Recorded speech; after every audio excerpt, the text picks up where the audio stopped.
আবারও সবাইকে স্বাগতম আজকে টিউটোরিয়ালে। শুরু করে দিচ্ছি আজকে টিউটোরিয়াল।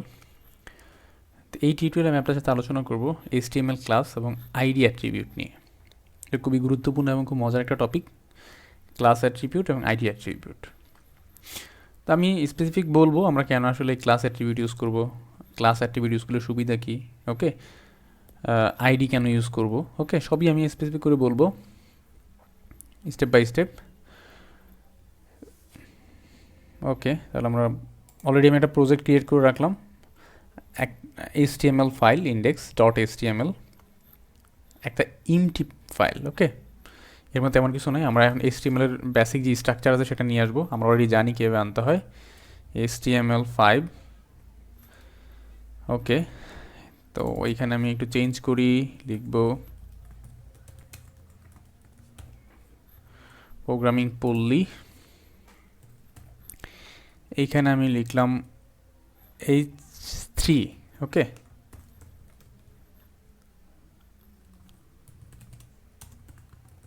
ওকে, প্রোগ্রামিং পল্লী। জাস্ট আমি একটা হিডিং ট্যাগ নিলাম। তো হিডিং ট্যাগের মধ্যে প্রোগ্রামিং পল্লী আছে, আর কিচ্ছু নাই। ওকে, তো এটাকে আমি আসলে একটু রান করি। তো রান করলে আমি এটা দেখতে পারি এখানে, জাস্ট সিম্পলি ফাইন। এখন সাপোজ আমি এই প্রোগ্রামিং পল্লী যে আমি হিডিংটা নিলাম আমার অ্যাপ্লিকেশনের মধ্যে, ওয়েবসাইটের মধ্যে, এটাকে আমি সেন্টারে করতে চাই এবং একটা কালার দিতে চাই। তাহলে আমি কি করব? আমি যেটা করব, এখানে বেসিক খুব ইজিলি আমরা স্টাইল লিখতে পারি। স্টাইলের মধ্যে এটাকে নিয়ে আসব, সাপোজ কালার দিলাম colour green,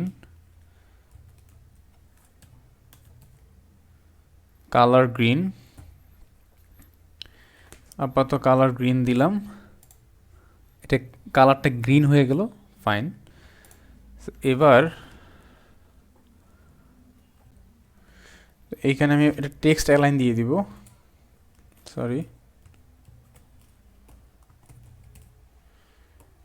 text align centre, fine, save দিলাম। এটা সেন্টারে চলে আসলো।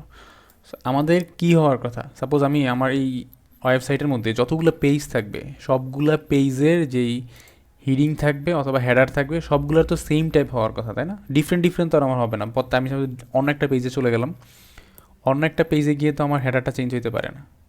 আমার সেম টাইপেরই আসলে হেডারটা থাকবে, same colour, same size, same font, তাই না? ডিফারেন্ট কখনো হবে না।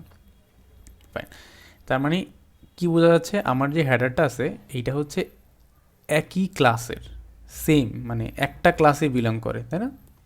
একই রকম হইতে হবে দেখতে, ডিফারেন্ট হইলে হবে না, ডিফারেন্ট ফন্ট হইলে হবে না, ডিফারেন্ট সাইজ হইলে হবে না, তাই না? একই রকম দেখতে দেখতে যাতে একই রকম হয়। তাহলে সাপোজ ধরেন আমি এখানে আরেকটা পেজ দিয়ে আমি দেখাচ্ছি না, সাপোজ ধরেন আমি এখানে আরেকটা আমি হিডিং ট্যাগ নিচ্ছি। সাপোজ এখানে আমি বললাম হ্যালো ওয়ার্ল্ড, ওকে, সেভ দিলাম। এখানে আমি হ্যালো ওয়ার্ল্ড দেখতে পাচ্ছি লেখাটা, ফাইন। এইটাও আমার একটা সাপোজ হেডার। এই হেডারটা সাপোজ ধরেন অন্য একটা পেজে, এখন আমার এই পেজেও সেম জিনিস দরকার, যেহেতু আমার বলা আছে যে আমার অ্যাপ্লিকেশনের, আমার ওয়েব পেজের হেডারটা সেম সাইজ হবে, সেম ফন্ট হবে, সেম কালার হবে। তাহলে আমার কি করতে হবে, আমার এই হেডারটাকে টেক্সট অ্যালাইন সেন্টারে আনতে হবে, সাথে এটাকে গ্রিন দেখতে চাই। আমাদের দুইটা এখন বৈশিষ্ট্য, আমাদের যতগুলো হেডার থাকবে সবগুলো হেডারে গ্রিন কালার থাকবে এবং এটা হচ্ছে আমার সেন্টারে অবস্থান করবে। তো এখন আমার এই হ্যালো ওয়ার্ল্ড, এটা আমার একটা হেডার, এই হ্যালো ওয়ার্ল্ড হেডারটা আসলে আমার সেন্টার অবস্থান করতেছে না এবং কালারটাও সেম না। তাহলে এখন আমি কি করব? তাহলে সেম এই জিনিসটা আমার জন্য যেটা করতে হবে, ভাই আমি তো অলরেডি এটার জন্য কাজ করছি, রাইট? এই স্টাইলের যেই কোডটুকু আছে এই কোডটু আমি এখানে কপি করলাম, জাস্ট সিম্পলি পেস্ট করে দিলাম। দেখেন কোনো প্রবলেম নাই, হ্যালো ওয়ার্ল্ডের কালারটাও গ্রিন হয়ে গেছে এবং এটাও সেন্টারে চলে আসছে। এখন আমি যদি ওই স্টাইলের মধ্যে ফন্ট সাইজ দিই, দুইটাতেই সেম জিনিস হবে, রাইট? তো প্রবলেমটা আসলে কি? সো প্রবলেমটা হলো, আমার যদি এরকম 20টা পেজ থাকে অথবা 100টা পেজ থাকে, আমি 100টা পেজে সেম জিনিস চাই, তাহলে কি হবে, 100টা পেজেই আমাকে এরকম কালার গ্রিন করতে হবে, টেক্সট অ্যালাইন সেন্টার দিতে হবে। এখন সাপোজ ধরেন কখনো মনে হলো, আমাদের এখন যেটা মনে হলো যে আমি আমাদের যেই হেডারটা আছে, হেডারের কালারটা চেঞ্জ হবে। এখন কি করতে হবে বলেন, যত জায়গায় আমি এই কালার অ্যাট্রিবিউট ইউজ করলাম, গ্রিন গ্রিন সব জায়গায় আমার চেঞ্জ করতে হবে, রাইট? খুঁজে খুঁজে বের করতে হবে। এটা টাফ না? আচ্ছা, যদি এরকম একটা মেকানিজম থাকতো, আমি এক জায়গায় ইউজ করব, সেটাই আমি এখানে রিইউজ করতে পারি, তাই না? আচ্ছা দেখেন, দুইটাই হচ্ছে আমার একই একই ক্লাসের, একই রকম ক্লাস। এইটাও হেডার, এইটাও হেডার, এইটারও যেই বৈশিষ্ট্য এইটারও সেম বৈশিষ্ট্য, একই রকম, তাই না? যেহেতু আমার এই এলিমেন্টটা সেম ক্লাসের, আমার HTML3, এটাও HTML3, তো সেম ক্লাস যেহেতু, সেহেতু আমি যেটা কি করব, এখানে আমি এই স্টাইলের পরিবর্তে আমি একটা ক্লাস অ্যাট্রিবিউট ইউজ করব। আচ্ছা ফাইন, তো আমি প্রথমে যেটা করব, স্টাইল স্টাইল এর মধ্যে আমি স্টাইল নিলাম, আমার যত CSS আমি এখানে লিখব। তো আমরা যদি ক্লাস অ্যাট্রিবিউটকে আমরা কখনো ধরতে চাই, অ্যাক্সেস করতে চাই, তখন আমাকে ডট দিয়ে ইউজ করতে হয়, ডট। তো আবারও বলতেছি ডট। সো আমি ডট দিলাম, সাপোজ আমি এখানে বললাম হেডার, ওকে, হেডার। তো হেডারে আমার কি কি হওয়া দরকার, কালার। সো কালারটা আমি বললাম গ্রিন, ফাইন। দেন আমি চাচ্ছি টেক্সট অ্যালাইন সেন্টার, ওকে, দুইটা জিনিস। আমি এখানে একটা ক্লাস বানালাম ডট দিয়ে, ক্লাসের নাম যে কোনো নাম হইতে পারে, কালার দিলাম আর টেক্সট অ্যালাইন সেন্টার বলে দিলাম। তো এই দুই জায়গা থেকে আমি এটাকে সরাই দিলাম। সো এখানে আমাদের একটা অ্যাট্রিবিউট আছে যেটার নাম হচ্ছে ক্লাস। আমি এখানে ক্লাস লিখলাম, সাথে ক্লাসের নামটা এখানে দিয়ে দিতে হবে, জাস্ট ক্লাসের নামটা। সো আমার ক্লাসের নামটা কি, হেডার। এইখানে অথবা আমরা এটাকে এইচ দিয়ে লিখতে পারি, হেডার, ওকে। আমি প্রথম যে আমাদের হেডারটা আছে তার মধ্যে কিন্তু আর এখন স্টাইল অ্যাট্রিবিউট আমি ইউজ করিনি, জাস্ট ডিরেক্ট ক্লাসটালে ইউজ করলাম। দেখেন এখন আমাদের চেঞ্জটা কী হয় আমরা একটু দেখি। সেম জিনিস, তেমন কোনো চেঞ্জ নাই। স্টাইলটা লিখেও যেটা আমি হচ্ছে, আমার ক্লাসটা দিয়েও সেম জিনিসই হচ্ছে, তো ফাইন। তা আমি এইটাও চেঞ্জ করে ফেলি, ওকে। এইখানেও আমি লিখে ফেলি ক্লাস হেডার। কোনো চেঞ্জ আছে কিনা আমি দেখব, কোনো চেঞ্জ নাই, ওকে ফাইন। তাহলে আমি কালারটা একটু চেঞ্জ করে দেখি, এটাকে আমি বললাম রেড, রেড বানায় দিলাম। দেখেন একই সাথে দুইটা হেডারই কালারটা চেঞ্জ হয়ে গেছে। তো সেমভাবে আমি যদি এরকম হেডার আমি 20টা জায়গায় ইউজ করতাম, 20টা পেজে ইউজ করতাম, অ্যাট এ টাইম যদি আমি চেঞ্জ করতে চাই, আমি খুব ইজিলি চেঞ্জ করতে পারবো। কীভাবে, আমার ক্লাসের মধ্যে এসে কালারটা চেঞ্জ করে দিব, একই সাথে সবগুলোতেই চেঞ্জ হয়ে যাবে, ওকে। তো এইটাই হচ্ছে আসলে ক্লাস। আমরা যদি একই টাইপের কোনো এলিমেন্ট থাকে, সেই এলিমেন্টকে চাইলে আমরা ক্লাস অ্যাট্রিবিউট দিয়ে ধরতে পারি। সেটা হচ্ছে আমাকে অবশ্যই অ্যাক্সেস করার জন্য ডট দিতে হবে। সো সাপোজ আমি যদি আগে এখানে ক্লাস লিখতাম, ক্লাসের নাম হচ্ছে হেডার, আমার স্টাইল শিটে আমার সিএসএ যেখানে লিখবো সেখানে অবশ্যই ডট থাকতে হবে। ক্লাসের ক্ষেত্রে ডট দিয়ে আমরা অ্যাক্সেস করব। তো এটা আমরা যেহেতু সিএসএস এর ক্ষেত্রে আমরা ক্লাসটাকে ডট দিয়ে অ্যাক্সেস করব, এই আমরা ক্লাস নেমটাকে আমরা জাভা স্ক্রিপ্ট থেকেও অ্যাক্সেস করতে পারি। সো এগুলো অন্য আলোচনা, আমরা পরবর্তীতে আমরা সেটা দেখব। সো আপাতত ইগনোর করলাম। তো অ্যাক্সেস করার জন্য আমাদের ক্লাসগুলোকে অ্যাক্সেস করার জন্য আমরা ডট ইউজ করতে হয়, ডট দিতে হয়, ওকে। তো ডট দিলাম, দেখেন আমি এখানে ইউজ করতে পারতেছি।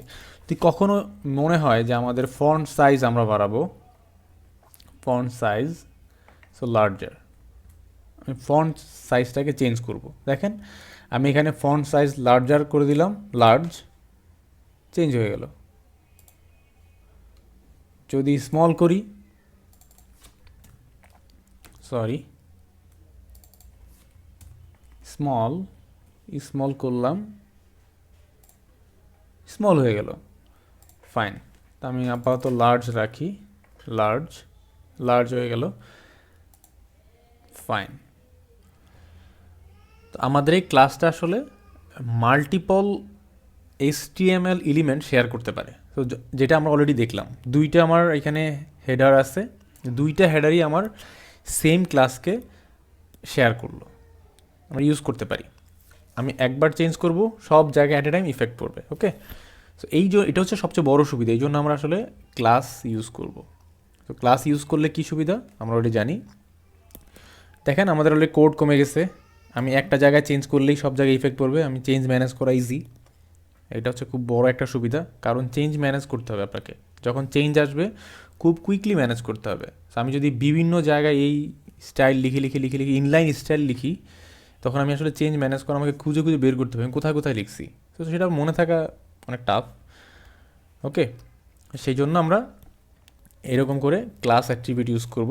ক্লাস অ্যাট্রিবিউট ইউজ করলে আমার চেঞ্জ ম্যানেজ করা খুব ইজি। ফাইন, সাপোজ ধরেন আমি আরেকটা নিয়ে আসি, S3, এটাকে বললাম হচ্ছে টেস্ট। এইটা তো যদি আমি সেম জিনিস চাই কি করব, very easy, class header. Fine, আমি যদি মনে করি এই যে ক্লাস S3টাও সেম। ওকে ফাইন, এটা গেল আমাদের ক্লাস নিয়ে আলোচনা। সো ক্লাস অ্যাট্রিবিউট নিয়ে, সো ক্লাস অ্যাট্রিবিউট একই নামে একাধিক হইতে পারে, কোনো প্রবলেম নাই, ইউনিকনেসের কোনো দরকার নাই, আপনি ক্লাস নেম ইউজ করতে পারেন। এবার আমরা চলে আসি আইডিতে। ওকে, সাপোজ আইডি কি, সো আমাদের যেরকম ক্লাস অ্যাট্রিবিউট বলে আমরা একটা অ্যাট্রিবিউট পাই, এরকম আইডি বলেও একটা অ্যাট্রিবিউট আছে। ওকে, সো আমি লিখি আইডি, দেখেন আমি আইডি বলে একটা অ্যাট্রিবিউট পাবো। সো এখানে আইডিও আমি দিতে পারি চাইলে। তো এখানে আমি বললাম আইডি অ্যাট্রিবিউট, ফাইন। এখন আমি যেখানে আইডি অ্যাট্রিবিউটটা দিলাম, এই আইডিটা হইতে হবে ইউনিক। আমার এই পেজের মধ্যে, এই এলিমেন্টের মধ্যে আইডিটা একাধিক কোনো এলিমেন্টের থাকতে পারবে না। সাপোজ আমি আইডিটা হচ্ছে সাপোজ একটা আইডেন্টিটি, আমার যে এই এলিমেন্টটা আছে এই এলিমেন্টের একটা আইডেন্টিটি। সো আমি কখনোই এরকম করতে পারবো না, এই S3 যে এলিমেন্ট আছে এই এলিমেন্টের আইডিও এইটারও এইটা, সো ডুপ্লিকেট করা যাবে না। এই আইডিটা হইতে হবে ইউনিক। আমি যদি কখনো ইউনিক আইডি নিয়ে কাজ করতে চাই, তখন আমাকে অবশ্যই আইডি দিতে হবে, একটা ইউনিক আইডি। ওকে ফাইন, তো আইডির ক্ষেত্রে অবশ্যই এটা মেনটেন করতে হবে যেটা যাতে আপনার ইউনিক হয়, যাতে অন্যটা কোনোটার সাথে ম্যাচ না করে যায়। ওকে, তো আমি এখানে একটা ইউনিক নাম দিলাম। এখনও পর্যন্ত আমরা যেহেতু এখানে কোনো আইডি ডিক্লেয়ার করিনি, আইডি অ্যাট্রিবিউট জাস্ট টেস্ট পারপাসে। তো এখন দেখেন তেমন কোনো চেঞ্জ নাই, কিচ্ছুই নাই, এখানে জাস্ট চলে আসছে একটা জাস্ট টেক্সট আমি একটা ওয়েব পেজে দেখতে পাচ্ছি। এখন আমি যদি আইডির এগেনিস্টে কোনো CSS দিতে চাই, আইডিটাকে ধরতে চাই, আইডিটাকে ধরতে হলে যেটা আমাকে করতে হবে, ক্লাসের ক্ষেত্রে ডট, আইডির ক্ষেত্রে হচ্ছে হ্যাশ। আমি হ্যাশ দিব, হ্যাশ দেওয়ার পর হচ্ছে আমার আইডিটা লিখবো, আমি যে আইডিটা দিলাম সেই আইডিটা, দেন সেম যদি কালার দিতে চান আমি কালার দিলাম। সো কালারটা আমি দেই রেড, কালার দিলাম, দেখেন আমি এখানে কালার দিলাম, এটা কালার হয়ে গেছে। ফাইন, সো যদি এটাকে আমি টেক্সট অ্যালাইন করতে চাই, টেক্সট অ্যালাইন সেন্টার করে দিলাম, এটা টেক্সট অ্যালাইন সেন্টারে চলে আসলো। ফাইন, তার মানে আমি আইডি দিয়েও যেটা করতে পারতেছি, আমি ক্লাস দিয়েও করতে পারতেছি, বাট দুটার মধ্যে ডিফারেন্স কি? ডিফারেন্স হচ্ছে আমার যে আইডি অ্যাট্রিবিউট আছে সেই আইডি অ্যাট্রিবিউটটা হইতে হবে ইউনিক, একদম ইউনিক। আর ক্লাস হচ্ছে আমি সেম টাইপের দুইটাকেই আমি শেয়ার করতে পারি। ওকে, বাট আইডিটা হইতে হবে ইউনিক। তো এখন আমি যদি আইডি দিয়ে করতে চাই, দেখেন তাহলে আমার S3-র জন্য একটা আইডি দিতে হবে, 2-এর জন্য দিতে হবে। আমার যদি এরকম যতগুলা হেডার থাকবে সবগুলোর জন্য এরকম করে একটা একটা করে আইডি দিতে হবে, সেইখানে কোড লিখতে হবে, সেইখানে আমার স্টাইল দিতে হবে।